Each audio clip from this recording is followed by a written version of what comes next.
जय हिंद दोस्तों। RP target education के यूट्यूब चैनल में आप सभी का स्वागत है। आज हम लोग देखेंगे डीएड एचआई फर्स्ट ईयर के पेपर नंबर 1 को। दोस्तों पेपर नंबर 1 वीडियो नंबर 7 होगा। और जो टॉपिक है दोस्तों, आज जो टॉपिक हम लोग देखने वाले हैं ये बहुत महत्वपूर्ण टॉपिक हो जाता है। शीघ्र पहचान एवं हस्तक्षेपण। शीघ्र पहचान एवं हस्तक्षेपण क्या होता है, इसी के बारे में विस्तृत हम लोग इस वीडियो के माध्यम से देखेंगे। और यूनिट नंबर 4 दोस्तों, यहाँ पर एक बात और बता देना हम चाहते हैं कि जो यूनिट नंबर 4 आप देख रहे हैं एक ही वीडियो में हम कंप्लीट करेंगे। तो वीडियो ये लंबा होगा, थोड़ा लंबा होगा। ध्यान से देखेंगे, लास्ट में बहुत सारे ऐसे टॉपिक और क्वेश्चन हैं जो कि आपके एग्जाम में सीधे फंसेंगे। ठीक है, तो आप सारे ये जो यूनिट नंबर 4 के टॉपिक है इस वीडियो में देख लेंगे। उसके बाद जो नेक्स्ट टॉपिक होगा यूनिट नंबर 5, ये भी हम चाहेंगे कि एक वीडियो में ख़त्म कर देंगे। यानी कहने का मतलब आज ये 7वां वीडियो आप देख रहे हैं, 8वां या 9वां, यानी 9 वीडियो में आपका ये जो पेपर है नंबर 1, पेपर नंबर 1, ये पेपर नंबर 1 आपका 9 वीडियो में ख़त्म हो जाएगा। ठीक है, तो आइए देखते हैं शीघ्र पहचान एवं हस्तक्षेपण है क्या। तो इसके अंतर्गत दोस्तों अगर देखा जाए तो श्रवण दोष की शीघ्र पहचान है। यहाँ पर थोड़ा सा हम समझाने का आपको प्रयास कर रहे हैं। शीघ्र पहचान एवं हस्तक्षेप, ठीक है, इसमें होता है अर्ली आइडेंटिफिकेशन एंड इंटरवेंशन। ये है क्या दोस्तों, ये चीज़ है कि जैसे मान लीजिए कि आपको कोई रोग या कोई समस्या होती है, तो उसमें क्या होता है कि जल्द ये होता है ना कि डॉक्टर रोग को पहचान लेता है तो तुरंत उसका इलाज हो जाता है और सही हो जाता है। तो वही है कि जितना जल्दी डॉक्टर रोग पहचानेगा, जितना ही जल्दी उसका पहचान किया जाएगा उस रोग का, उसके बाद जितना हस्तक्षेप हम करेंगे, हस्तक्षेप यानी उसका ट्रीटमेंट कराएंगे, पहचान करके ट्रीटमेंट कराना शुरू कर देंगे, तो उतना ही अच्छा होगा और उतना ही सही होगा। तो उसी तरीके से श्रवण जो दिव्यांग बच्चे होते हैं उनकी जल्द से जल्द पहचान करना, यानी कहने का मतलब ये है कि बच्चा छोटा है तो उसको जितना ही छोटे एज में हम पहचान कर लेंगे उतना ही हमें बेनिफिट होगा। एक क्रोनिकल एज होता है, क्रिटिकल एज होता है। तो क्रिटिकल एज होता है 0 से 4 वर्ष तक होता है। इस 4 वर्ष के अंतर्गत भाषा डेवलप होता है, बच्चों में हर एक चीज़ डेवलप होता है और इस एज में पहचान लेते हैं तो ज़्यादातर विकास हो सकता है। तो वही दिया है कि अर्ली आइडेंटिफिकेशन एंड इंटरवेंशन क्या होता है। तो इस वीडियो को लास्ट तक देखेंगे, आप बहुत ध्यान से देखेंगे, क्योंकि यहीं से आप क्लास नहीं कर पा रहे हैं तो यहीं से आप पास हो जाएंगे। ठीक है, बहुत महत्वपूर्ण टॉपिक है। श्रवण दोष की शीघ्र पहचान, यानी श्रवण दोष, अभी हमने बताया कि श्रवण दोष की शीघ्र हमें पहचान क्या करना चाहिए और कैसे करेंगे दोस्तों। तो श्रवण दोष हियरिंग लॉस की शीघ्र पहचान के लिए बच्चों में भाषा विकास में देरी, निर्देशों को समझने में कठिनाई और बार बार दोहराने के लिए कहना जैसे लक्षणों पर ध्यान देना चाहिए। कहने का मतलब ये है कि अगर कक्षा में या घर पर कोई बच्चा हो और बोल रहा है कि बार बार यानी सुनने में कठिनाई कर रहा है, कोई चीज़ बता रहे हैं उसको समझने में कठिनाई कर रहा है, ठीक है, बार बार बोल रहा है किसी चीज़ को दोहराने के लिए कि क्या बोले, इस तरीके का शब्द यूज कर रहा है, तो आपको ध्यान देना है दोस्तों। वो कहीं ऐसा तो नहीं कि वो बच्चा सुन नहीं पा रहा है। अब देखिए यहाँ पर कुछ पॉइंट दिए गए हैं, जैसे कि आप ये देख करके पहचान जाएंगे कि बच्चे में कहीं हियरिंग लॉस तो नहीं है, बच्चा सुन तो नहीं रहा है।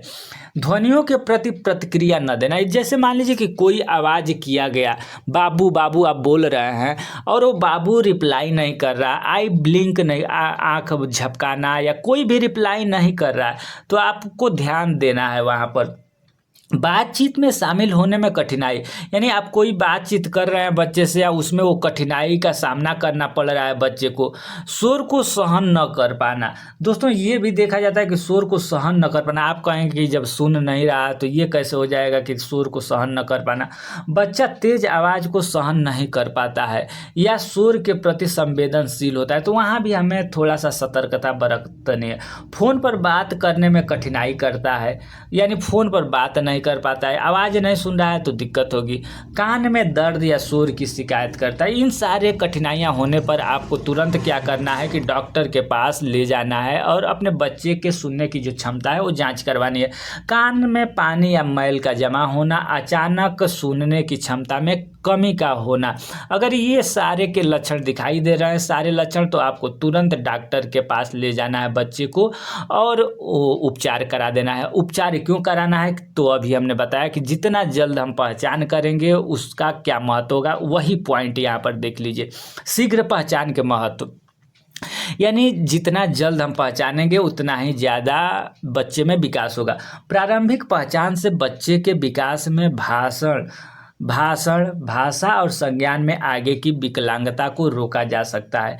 यह स्थापित किया गया है कि श्रवण हानि यदि मौजूद है तो शिशु के 6 महीने का होने से पहले पता लगाया जाना चाहिए। यानी कहने का मतलब ये है कि कोई भी बच्चा आपके घर अगर बच्चा जन्म लेता होगा तो वो देखेंगे 3 महीने बाद पापा पापा मामा मामा दादा या इत्यादि, जो 6 महीना यानी बच्चे में भाषा डेवलप होता है, बोलने का भाषा विकास। आप उसको बोलते हैं बाबू, यानी आवाज़ सुन रहा है तो रिप्लाई करता है। अब बाबा बाबा कह रहे हैं तो वो भी लड़का आपके आवाज़ को सुन कर बाबा बाबा कर रहा है।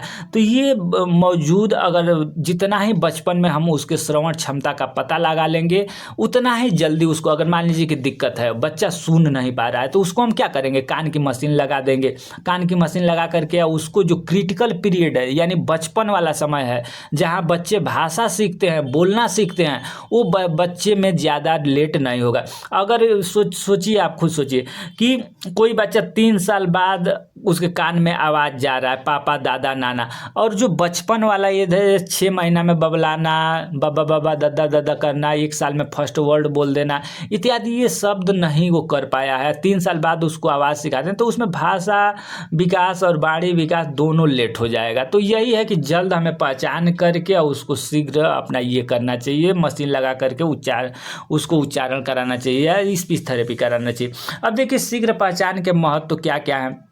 शीघ्र पहचान के द्वारा बच्चे के श्रवण अक्षमता के प्रभाव का शुरू में ही पता लगाकर उसका उचित प्रबंधन किया जाता है। ठीक है, उसका शीघ्र पहचान और शीघ्र हस्तक्षेपन के माध्यम से श्रवण बाधित बालक के क्रांति काल का सही से उपयोग किया जाता है। दोस्तों, क्रांति काल आपसे पूछ देगा या क्रोनिकल एज पूछ देगा। ठीक है, क्रांति काल या क्रोनिकल एज, तो ये 0 से 4 साल के वर्ष में होता है और इस वर्ष में बच्चे कोरा पेपर के समान होता है। ये कहा जाता है कि बिल्कुल पेपर होता है और उस पर हम लोग लिखना शुरू करते हैं। तो ये क्रोनिकल एज होता है, क्रांति काल होता है। इस समय बच्चे को अगर जांच करके उसको मशीन लगा देते हैं और बुलवाते हैं तो ज़्यादातर विकास होगा।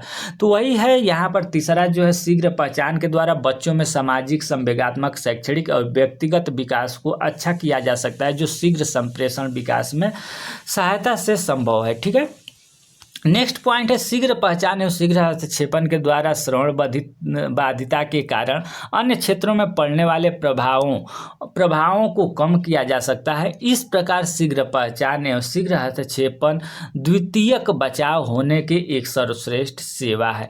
कहने का मतलब वही चीज। अब देखिए क्रांतिकाल, दोस्तों जो अभी हम आपको क्रांतिकाल बता रहे हैं, क्रिटिकल एज, ये क्रिटिकल एज है। क्रांतिकाल एक ऐसी उम्र है जहाँ बच्चे का विकास बहुत ही शीघ्र एवं महत्वपूर्ण तरीके से होता है। ये पॉइंट आप लोग याद रखिएगा, इसलिए कि आपको क्रोनिकल एज 3 नंबर में, 6 नंबर में, 2 नंबर में, 1 नंबर में पूछ देगा। इसका वर्ष देखिए 0 से 5 वर्ष दिया गया, ये आप याद रखिएगा कि जो क्रोनिकल एज 1 नंबर का यहाँ से क्वेश्चन आप अपना तैयार रखिएगा। ठीक है, क्रांतिकाल एक ऐसी उम्र है जहाँ बच्चे का विकास बहुत ही शीघ्र एवं महत्वपूर्ण तरीके से होता है। इस उम्र में बच्चे के भाषा वाणी विकास से लेकर अन्य सभी प्रकार का विकास अति आवश्यक है। विशेषज्ञों के द्वारा इस काल को अलग अलग क्षेत्र के लिए अलग अलग समय दिया गया है। जैसे भाषा विकास के लिए अगर देखा जाए तो 0 से 5 वर्ष, श्रवण के लिए अगर देखा जाए तो 0 से 3 वर्ष और देखा जाए तो 0 से 5 वर्ष में बच्चों का मस्तिष्क ज़्यादा सक्रिय रहता है, जिसके द्वारा वह भाषा वाणी सुनने आदि सीखता है। इस उम्र में बच्चों का बौद्धिक विकास, गामक विकास और संवेगात्मक विकास। दोस्तों यहाँ पर हम लोग एक बार और रिवीजन आपका पीछे का हो जाएगा। बौद्धिक विकास का मतलब क्या हम बताए थे, बौद्धिक का मतलब मानसिक विकास से मतलब है, यानी बच्चे में मानसिक विकास कितना तेज तर्राक है कि बात को कैसे कैच करता है, मानसिक बौद्धिक विकास हो गया। गामक विकास, चलने फिरने में समस्या होती है, उसको गामक विकास बोलते हैं। संवेगात्मक इमोशनल होता है। ठीक है, भाषा वाणी का विकास, भाषा वाणी यानी जो हम बोल रहे हैं सुन रहे हैं, विकास शरीर के विकास के साथ साथ होता है। ठीक है, नेक्स्ट पॉइंट है, इस उम्र में बच्चे से जुड़ी इस उम्र में यानी क्रिटिकल एज के समय बच्चे से जुड़ी हुई किसी भी प्रकार की समस्या उसके विकास के रास्ते में बाधाएं डाल सकती हैं। श्रवण बाधित बच्चों के भाषा वाणी विकास हेतु उसके क्रांति काल पर विशेष रूप से ध्यान देना होगा, जिसके लिए बच्चों के शीघ्र पहचान के माध्यम से उसके क्रांति काल का अधिकतम फायदा उठाना होगा। यानी कहने का मतलब वही है कि हमें जल्द से जल्द उसका जाँच करा करके और उसके क्रोनिकल एज 0 से जो 5 वर्ष बताया गया है उसको हमें उस उम्र का हमें फ़ायदा उठाना पड़ेगा और उस उम्र में मशीन लगा करके उसको स्पीच थेरेपी देना होगा, उसको जो भी है बुलवाने के लिए और ट्रेनिंग ऑडिटरी ट्रेनिंग होता है ये सारे के सारे देंगे तो बच्चा एक सामान्य तरीके से उसमें ज़्यादातर हम लोग विकास कर सकते हैं और उसका लाभ हम ले सकते हैं। शिक्षक, माता पिता तथा पुनर्वास व्यवसायिकों अन्य विशेषज्ञों द्वारा इस उद्यम को सफल बनाने हेतु यथासंभव प्रयास करने होंगे। बच्चे के क्रांति काल में अगर शीघ्र पहचान करके श्रवण बाधित बच्चों को दूसरे परेशानियों को रोका जा सकता है तथा उन बच्चों को समाज की मुख्यधारा से जोड़ने में आसानी होगी। ठीक है, ये आपका क्रोनिकल एज हो गया। दोस्तों ये देखिए स्क्रीनिंग और रेफरल, यानी स्क्रीनिंग क्या होता है कि जैसे मान लीजिए कि हमें बच्चों को तुरंत पहचान करना, हम कैसे पहचान करेंगे तो बहुत सारे हैं जांच जिसके माध्यम से हम लोग बच्चे का स्क्रीनिंग कर लेते हैं, स्क्रीनिंग करके उसका निदान हम शुरू करते हैं। जांच, पहचान, आकलन हेतु योजना, निदान, दिव्यांग घोषित करना।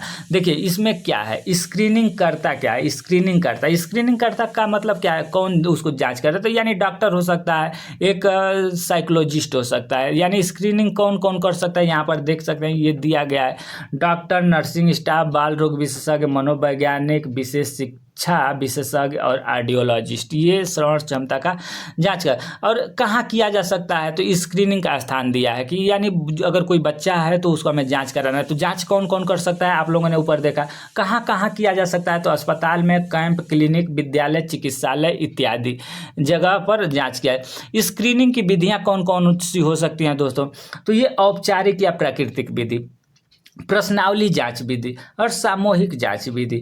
ये जांच विधि अनौपचारिक का मतलब क्या हो गया, जैसे मान लीजिए कि ताली बजाते हैं, इसमें कोई उपकरण नहीं प्रयोग करेंगे। प्राकृतिक विधि है, कोई बच्चा जा रहा है पीछे से आए चिल्ला रहे हैं वो सुन नहीं रहा है, बच्चा आगे जा रहा है आप सीटी हारन बजा रहे हो, बच्चा साइड नहीं हो रहा है, तो आप समझिए कि कहीं से ना तो कहीं हो सकता है कि उसको दिक्कत हो। प्रश्नावली विधि जाँच, प्रश्न हम बच्चे से कर रहे हैं कि भारत की राजधानी क्या है, वो सुन नहीं रहा तो जवाब आपका क्या देगा, तो ये हो गया। सामूहिक जांच विधि कुछ है, जैसे मान लीजिए कि बच्चा क्लास में बैठा हुआ है, उस समय आप कुछ बोल रहे हैं, वो ग्रुप में कुछ रिस्पांस नहीं दे रहा, तो इस तरीके से भी जांच हो जाए। अब स्क्रीनिंग के लाभ, जैसे मान लीजिए कि जो स्क्रीनिंग करना है उसके लाभ क्या क्या हो सकते हैं। जैसे आपने बच्चे को जांच कर लिया तो मान लीजिए कि आपके बच्चे को पहचान कर लिया कि ये बच्चा हियरिंग लॉस है, ये बच्चा सुनता बोलता नहीं है, तो उसके क्या लाभ है। स्क्रीनिंग से संभावित समस्याओं की पहचान करने में सहायता होती है।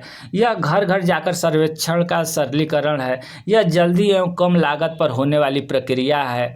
ठीक है, स्क्रीनिंग यह समस्याओं को शीघ्र पहचान के लिए सहायक होता है। इसमें कम समय में काफ़ी मात्रा में दिव्यांगों की पहचान हो जाती है। स्क्रीनिंग से संभावित समस्याओं की पहचान करने में सहायता होती है। स्क्रीनिंग से हानि, दोस्तों स्क्रीनिंग से हानि क्या क्या है। सभी स्क्रीनिंग उपकरण विश्वसनीय नहीं होते हैं। यदि स्क्रीनिंग उपकरण सामाजिक एवं सांस्कृतिक आधार पर तैयार न हो तो पहचान की उपयोगिता नहीं रह जाती है।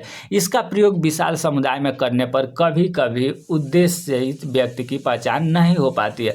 निर्दिष्ट करना, रेफरल इसको छोड़िए, आगे आते हैं श्रवण मूल्यांकन। दोस्तों आ जाते हैं, ये बहुत मोस्ट इंपॉर्टेंट श्रवण मूल्यांकन। बच्चों का मूल्यांकन क्या है, श्रवण मूल्यांकन क्या है, हियरिंग असेसमेंट क्या है, हियरिंग असेसमेंट कैसे करता है, किस किस उपकरण का उपयोग किया जाता है। मोस्ट इंपॉर्टेंट टॉपिक है, थोड़ा सा ध्यान दीजिएगा। ये आपको पेपर नंबर 2 में भी मिलेगा देखने के लिए। ठीक है, पेपर नंबर 2 में मिलेगा, इसमें बहुत कम मात्रा में था लेकिन यहीं पर हम बड़े लेवल पर इसको कर दिए हैं।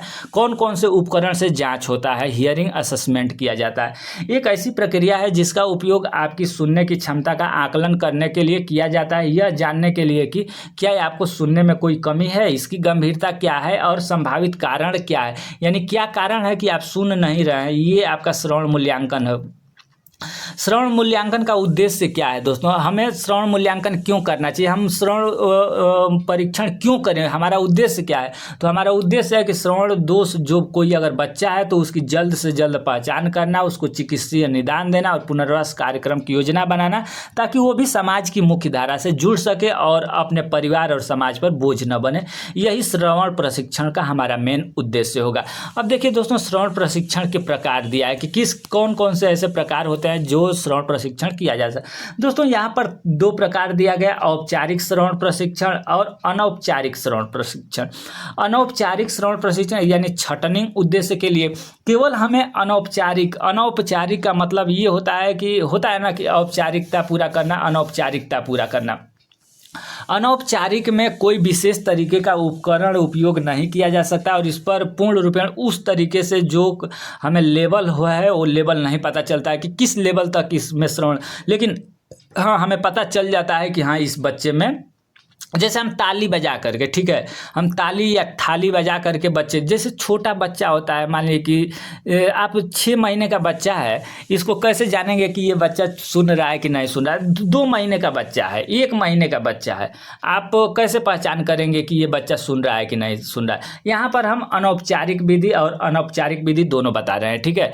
कहने का मतलब है कि 1 माह का अगर बच्चा है कोई, अगर इसको हमें देखना है कि ये बच्चा सुन रहा है कि नहीं सुन रहा है, तो ये अनौपचारिक विधि ये है कि इसमें कोई उपकरण का उपयोग नहीं करते हैं। एक अनौपचारिक तरीके से हम पता लगा लेते हैं कि इस बच्चे में एक समस्या है, ठीक है, लेकिन कितना समस्या है, इसको क्या कहाँ से दिक्कत है, ये नहीं पता चल पाता है, ठीक है।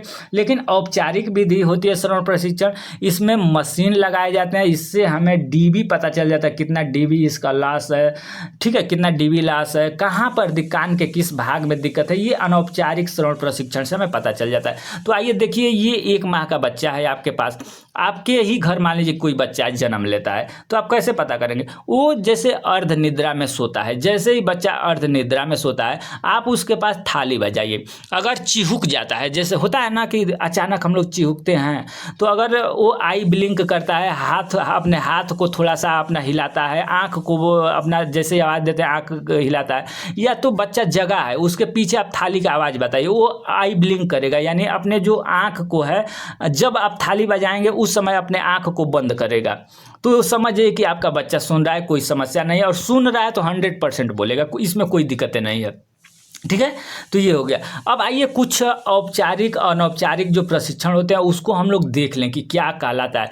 दोस्तों यहाँ पर अनौपचारिक श्रवण प्रशिक्षण, अभी हमने ये क्लियर किया कि ये केवल छटनी के लिए किया जाता है। इसका मुख्य उद्देश्य श्रवण दिव्यांगता की शीघ्र पहचान करना। यह परीक्षण श्रवण व्यवहार के प्रतिक्रिया पर आधारित होता है। श्रवण व्यवहार के प्रतिक्रिया अभी जो बोले आपको कि ताली बजाइए, थाली बजाइए, या कुछ उस तरीके से करिए, खुद अपना आई ब्लिंक या हाथ हिलाएगा या कुछ ना कुछ प्रतिक्रिया करेगा, यही है आपका अनौपचारिक के अंतर्गत। दोस्तों यहाँ पर एक बात और है, ये देखिए, परीक्षण के द्वारा यह ज्ञात होता है कि श्रवण क्षमता सामान्य है अथवा नहीं। अनौपचारिक परीक्षण प्रायः 2 साल की आयु वाले शिशुओं तथा बच्चों पर किए जाते हैं, परंतु यह प्रशिक्षण स्कूल जाने वाले बच्चों पर भी किया जा सकता है। तो कहने का मतलब ये प्रशिक्षण जो है हर एक बच्चों पर किया जा सकता है। आप बड़े हो गए हैं, आप अर्ध निद्रा में सोए, आपके पास कोई थाली बजाएगा तो आप नहीं जग जाइएगा, तो ये किया जा सकता है, ठीक है। अब देखिए अनौपचारिक श्रवण प्रशिक्षण के लाभ। जो अनौपचारिक श्रवण प्रशिक्षण है, इसमें खर्चा कम लगेगा, ये कोई भी कर सकता है, अप्रशिक्षित लोग भी इसको कर सकते हैं, ठीक है। तो यहाँ पर देख लेते हैं, कुछ पॉइंट दिया गया है, पॉइंट के माध्यम से कि अनौपचारिक जो श्रवण प्रशिक्षण है उसके लाभ क्या है। इसमें किसी भी विशेष उपकरण की आवश्यकता नहीं होती है, यह बहुत कम समय में किया जा सकता है। परीक्षण करने के लिए किसी प्रशिक्षित व्यक्ति की ज़रूरत नहीं होती है, ठीक है। उसको यह तकनीकी बहुत कम खर्चीला होता है। यह छंटनी के लिए बहुत आसानी से उपयोग की जा सकती है। इसके द्वारा कम समय में ज़्यादा लोगों का श्रवण प्रशिक्षण किया जा सकता है। यह शीघ्र पहचान के लिए उपयोगी है, ठीक है। अब इसके हानि क्या क्या है दोस्तों? लाभ तो हो गया कि हम कोई भी व्यक्ति इसको कर सकता है, कम समय में कर सकता है, इसमें कोई खर्चा नहीं है, इत्यादि इत्यादि बहुत सारे लाभ हमने देखा। लेकिन इसके हानि भी हैं दोस्तों। हानि क्या क्या है, तो इसमें श्रवण दोष की गंभीरता अथवा प्रकार के बारे में जानकारी नहीं पता चल पाता है, यानी वही कितना डीबी इसके में लॉस है, कितना डीबी इसका एरिया, कौन सा नुकसान है, कान के मिडिल ईयर में नुकसान है, ये सब कुछ नहीं पता चल पाता है अनौपचारिक श्रवण प्रशिक्षण में। ठीक है, इसी का उल्टा है, आप लोग औपचारिक प्रशिक्षण में कर सकते हैं, लेकिन उसको भी हम लोग देख लेते हैं जल्दी जल्दी। ठीक है, विश्वसनीयता नहीं है। जैसे ये अनौपचारिक, आप बच्चा आई ब्लिंक कर रहा है, हाथ हिला रहा है, थाली बजा दिए, ताली बजा दिए इत्यादि, इसमें क्या है, इसमें विश्वसनीयता नहीं, आप कन्फर्म विश्वास नहीं कर सकते, कन्फर्म विश्वास इस पर नहीं कर सकते, इसमें विश्वसनीयता की कमी है। इस परीक्षण के बाद औपचारिक प्रशिक्षण जरूरी होता है। जैसे मान लीजिए कि आपको पता चल जा रहा है कि आपका बच्चा रिप्लाई नहीं दे रहा है, थाली बजा रहे हैं, आवाज़ दे रहे हैं, कोई रिप्लाई नहीं दे रहा है, तो आपको औपचारिक प्रशिक्षण जरूरी है। ठीक है, आपको औपचारिक प्रशिक्षण जो मशीन से कराना आपको जरूरी है। यह प्रशिक्षण केवल छंटनी स्क्रीनिंग के लिए उपयोग किया जाता है, नैदानिक यानी उपचार के लिए नहीं किया जाता है दोस्तों। जो यह प्रशिक्षण केवल हम ये पता कर लेते हैं कि ये बच्चा डेफ है, यानी बच्चा सुन बोल नहीं सकता है, लेकिन उसका इलाज करने के लिए ये प्रशिक्षण उपयोगी नहीं है। अब दोस्तों औपचारिक प्रशिक्षण, औपचारिक प्रशिक्षण क्या है आपको हम बता ही दिए हैं कि ये छंटनी और निदानात्मक यानी पहचान के लिए भी है और ये जो इलाज के लिए भी है। ठीक है, यानी छंटनी और निदानात्मक उद्देश्य के लिए किया जाता है। औपचारिक श्रवण प्रशिक्षण दो प्रकार के होते हैं दोस्तों। औपचारिक जो प्रशिक्षण है वो दो प्रकार के होते हैं। थोड़ा सा समझने का प्रयास करिएगा, क्योंकि थोड़ा सा ये यहाँ पर विज्ञान की दृष्टि से आ जाता है कुछ, जो ये अभी ट्यूनिंग फॉर्क टेस्ट होगा, परीक्षण होगा इत्यादि बहुत सारे हैं। तो यहाँ पर दो प्रशिक्षण है, एक व्यक्तिनिष्ठ श्रवण प्रशिक्षण, इसमें सब्जेक्टिव टेस्ट है। सब्जेक्टिव टेस्ट यानी व्यक्तिनिष्ठ श्रवण प्रशिक्षण, पहला आपने देखा एक व्यक्तिनिष्ठ श्रवण प्रशिक्षण है सब्जेक्टिव टेस्ट। एक ऑब्जेक्टिव टेस्ट होता है, ये तो सब्जेक्टिव हो गया। इसमें क्या होता है दोस्तों कि जिस व्यक्ति की जांच होती है, ठीक है, उसकी सहभागिता होती है। यानी जैसे मान लीजिए कि आपकी जांच अगर कराई जा रही है तो आपको उसमें तत्पर रहना पड़ेगा। तो कौन कौन से ऐसे जांच है जो कि जिसमें आपको तत्पर रहना पड़ेगा सब्जेक्टिव टेस्ट के अंतर्गत। ठीक है, यह सब्जेक्टिव टेस्ट अगर देखा जाए तो चार प्रकार के होते हैं। ट्यूनिंग फोर्क परीक्षण, अब दोस्तों यहाँ पर थोड़ा सा देखिएगा, ध्यान दीजिएगा, ये होता क्या है ट्यूनिंग फोर्क परीक्षण। ये एक उपकरण होता है, ये इस तरीके का एक उपकरण होता है। ठीक है, ये आप देख रहे हैं, और इसी में कंपन होता है। यहाँ पर ये जैसे हाथ पर हम लोग ठोक देते हैं या कहीं दीवार पर या कहीं भी कंपन होता है। उसके बाद यहाँ पर एक सेकंड अभी हम बता दे रहे हैं, थोड़ा सा रुक जाइए। ये जो उपकरण है ये इस तरीके से होता है, एक सेकंड, ये जांच कैसे होता है ये देख लीजिए। ठीक है, ये उपकरण यहाँ पर बीच में खाली होता है, ये बीच में क्या होता है, खाली होता है। जैसे ही हम इस पर यहाँ पर हम दीवार पर या अपने हाथ पर अपना जोर से ठोकते हैं तो इधर यहाँ पर कंपन होता है। इसी पार्ट को, ये जो पार्ट आप देख रहे हैं, इसी पार्ट को कान के पीछे, जो ये कान है, कान के ये पीछे यहीं पर एक हड्डी होती है मेस्टोइड बोन, उसी पर हम लोग लगाते हैं ये पीछे वाला भाग, और ये वाला जो ऊपर वाला ये भाग देख रहे हैं ये कान के सामने लगाते हैं। इसमें से आवाज़ आती है, झन झन झन झन झन झन झनाहट की आवाज़ आती है, उसी से हमें ये जांच किया जाता है। ठीक है, तो इससे भी पता लगाया जा सकता है कि बच्चे में कितना दिक्कत है, क्या है इत्यादि। इसको एक बार पढ़ लेते हैं, क्योंकि हो सकता है कि ये 3 नंबर में 2 नंबर में आपसे पूछ दे कि ट्यूनिंग फोर्क परीक्षण क्या कहलाता है। ट्यूनिंग फोर्क परीक्षण रीन और बेबर परीक्षणों की तरह नैदानिक उपकरण है, जिसका उपयोग सुनने की क्षमता का आकलन करने और संवाहक संवेदी श्रवण हानि के बीच अंतर करने के लिए किया जाता है। ठीक है दोस्तों, प्योर टोन ऑडियोमेट्री। अब प्योर टोन ऑडियोमेट्री क्या है, आप एक काम करिएगा, इसमें तो हम फोटो नहीं डाले हैं, आप प्योर टोन ऑडियोमेट्री का एक नेट पर देखिएगा। ये एक ऑडियोमीटर होता है, इसमें से अपना जो कान जांच करने के लिए लगा होता है, बहुत सारे इसमें सिस्टम होते हैं, उसको एक बार आप फोटो से देखेंगे तो क्लियर हो जाएंगे। ये प्योर टोन ऑडियोमेट्री है, ये बच्चों में बताता है कि कितने डीबी तक लॉस हुआ है, कान के किस भाग में दिक्कत है इत्यादि, ये सारे बताता है ये पॉइंट। पॉइंट। तो इसमें अब देख लीजिए थोड़ा सा, ये यह श्रवण प्रशिक्षण है जो यह पता लगाने के लिए किया जाता है कि आप विभिन्न आवृत्तियों पर कितनी अच्छी तरह सुन सकते हैं, और यह सुनने की सीमा हियरिंग थ्रेशोल्ड को मापने में मदद करती है। ठीक है, उसके बाद परीक्षण का उद्देश्य, ये परीक्षण का क्या उद्देश्य है, प्रक्रिया यानी कैसे हम लोग जांच करते हैं, उपयोग, अन्य परीक्षण। ठीक है, क्या है शुद्ध टोन, एक second, PTA pure tone average, ये जैसे ऑडियोमेट्री हम लोग करते हैं, यहाँ से आपसे पूछता है 1 नंबर में या 2 नंबर में पूछ देता है कि पीटीए क्या है, तो आप लोग इसको लिख लेंगे। बल्कि पीटीए का मतलब है प्योर टोन एवरेज होता है, जो 500 किलो, 1000 किलो और 2000 हर्ट्ज की आवृत्ति पर सुनने की सीमा का औसत होता है। ठीक है, ये जैसे मान लीजिए कि ये एक ग्राफ होता है। ठीक है, थोड़ा सा हम बता दे रहे हैं, ये एक ग्राफ होता है, यहाँ पर 500 हो गया, यहाँ पर आपका 1000 हो गया, यहाँ पर आपका 2000 होगा, और इसी पर हम लोग कितना डीबी पर सुनते हैं, यहाँ 40 हो गया, 50 हो गया, 60 हो गया। तो इसी तरीके से ये ग्राफ बनाया जाता है कि कितने ग्राफ पर आप सुन रहे हैं। तो 500 डीबी पर हम लोग देखते हैं कि 500 पर आप कितना 40 डीबी सुन रहे हैं, कितना इत्यादि, ये प्योर टोन ऑडियोमेट्री यहीं से निकाला जाता है। ठीक है, और वाणी ऑडियोमेट्री, ये भी एक ऑडियोमेट्री है जो कि आवाज़ के माध्यम से हम लोग जाँच करते हैं। ठीक है, नेक्स्ट ASR आप लोग देख सकते हैं, ASR है, इसका सेकंड पेपर में आपको अच्छी तरीके से इसमें दिया गया है। आप इमिडेंस ऑडियोमेट्री है, टिम्पैनोमेट्री है, उपयोग, उसके बाद ऑटोकॉस्मिक एमिशन, ब्रेन इवोक। अच्छा, एक चीज़ यहाँ पर देख लीजिए थोड़ा सा, ये भी एक टेस्ट है। ठीक है, ये ब्रेन इवोक रिस्पांस ऑडियोमेट्री, ये क्या है कि बेरा टेस्ट इसको बोलते हैं, ये और ये छोटे बच्चों में किया जाता है।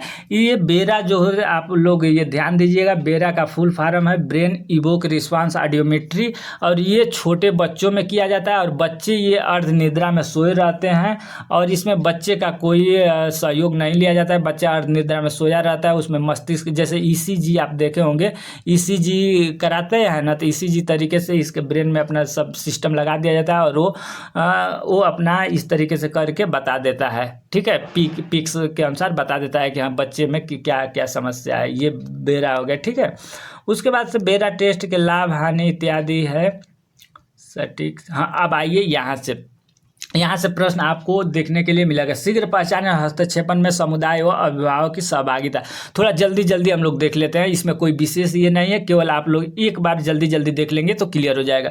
शीघ्र पहचान और हस्तक्षेपण में समुदाय व अभिभावक की सहभागिता, यानी बच्चे का हमें पहचान करना है, बच्चे का पहचान करना है और उसका इलाज कराना है, तो उसमें समुदाय व अभिभावक की क्या भूमिका होती है। तो इसमें देखिए यहाँ पर कुछ पॉइंट दिए गए। दिव्यांग बच्चों की शिक्षा व प्रशिक्षण देने का कोई भी प्रयास सफल होगा यदि विशेष शिक्षकों के साथ साथ प्रशिक्षण में माता पिता और परिवार एवं समुदाय के सदस्य भी पूरी तरह से शामिल हों। निम्नलिखित कारणों से अभिभावक की भागीदारी आवश्यक हो जाती है। क्या क्या ऐसा कारण है जिसके कारण अभिभावक की भागीदारी सुनिश्चित करना है। बच्चे के संबंध में निर्णय लेने में अभिभावक को शामिल करना महत्वपूर्ण है, क्योंकि बच्चा उन्हीं का है। बच्चे के लिए क्या आवश्यक है यह तय करने में उनकी अहम भूमिका होती है। ठीक है, नेक्स्ट है अभिभावक को बच्चों की शिक्षा में सहभागिता लेना, क्योंकि स्कूल में जो भी पढ़ाया जाता है उसको बार बार बच्चों को दोहराना पड़ता है, जिससे अभिभावक की अहम भूमिका होती है।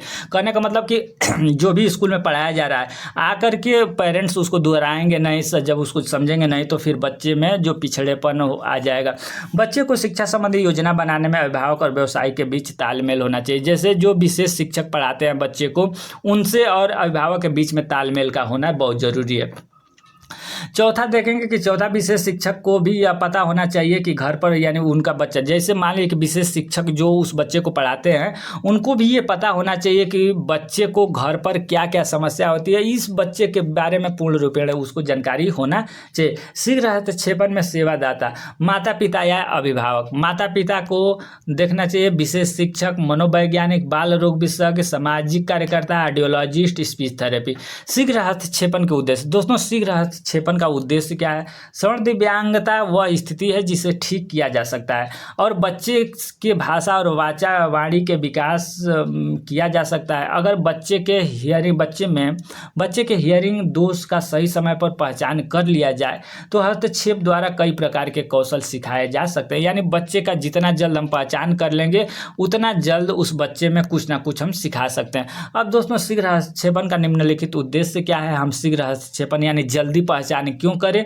बच्चे के विकास को विशेष रूप से क्रियात्मक भाषा, मानसिक विकास, सामाजिक और स्व सहायता जैसे कौशल को विकसित करने के लिए हमें करना चाहिए शीघ्र हस्तक्षेपन।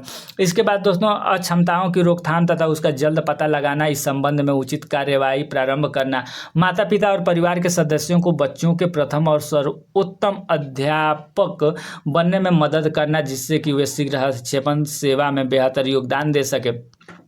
शीघ्र हस्तक्षेपन का महत्व अभी हम लोगों ने ऊपर पढ़ा दोस्तों कि शीघ्र हस्तक्षेपन का क्या महत्व है। शीघ्र हस्तक्षेपन सेवा का मॉडल ये भी हम लोगों ने देखा। गृह आधारित हस्तक्षेपन मॉडल। गृह आधारित हस्तक्षेपन, गृह आधारित क्या कहलाता है?